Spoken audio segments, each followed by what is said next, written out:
হয় নেকি এনেকৈ ভৰাই থাকোঁতে ক'ত এবাৰ কি শুনিছিলা কাহিনীটো কৈ দিয়া আকৌ মনত আছে না শিৱসাগৰত যে মই যে নাহিছিলোঁ এবাৰ এনেকৈ তলত ভৰাই থাকোঁতে কি হৈছিলে কাহিনীটো কৈ দিয়া ফুটপিনটো ভালকৈ বুজাই দিয়া ৰাইজক কৈ দিয়া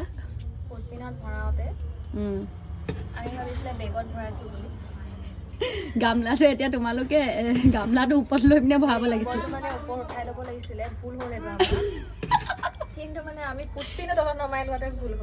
সেইটোৱে ডাঙৰ ভুল বুলি আজি ইমান দিনৰ পৰা কাম কৰিছোঁ আমি এইটোকে নাজানিলোঁ বুলি ফুটপিনটো তলত নমাই আমি বস্তু ভৰাইছোঁ কিন্তু এতিয়া ৰাইজৰ কাৰণে কি কৰিব লাগিছিলে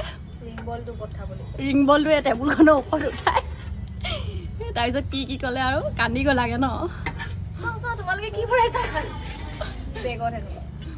কৃষ্ণ হয় বুলিছোঁ দেই জয় জুবিন দা খাবলৈ নোপোৱা খৰচ নহয় নহয় বোলো আৰু কইনাজনী মুখখনৰ কথা কৈ দিয়া আকৌ এয়া বস্তু খুৱাইছে তুমি বিকিবলৈ ওলাইছা নি ক'ত বিকাগে ঘৰলৈ যাওঁ হয় লৈ যাওঁ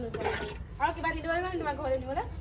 মই নিজে লৈ ল'ম মোক ভাত নিবা নি লোকে ভাবে দৰকাৰাই নাই মটন নিবা নি সেইদিনা সকাম এটা মাৰিব গোটেই ইমানেই বস্তু মানে থাকি গ'ল ইমান হেৰি গ'ল আমাক কৈছে লাষ্টত কৈছে কি তোমালোকে ভাতটো নিয়া যদি ভৰাই লোৱাচোন বোলে নেলাগে